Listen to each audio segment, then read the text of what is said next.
اعلموا أنما الحياة الدنيا لعب ولهو وزينة وتفاخر بينكم وتكاثر في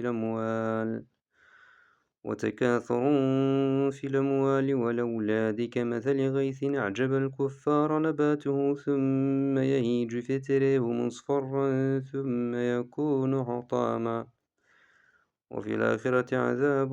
شديد ومغفرة من الله ورضوان وما الحياة الدنيا إلا متاع الغرور.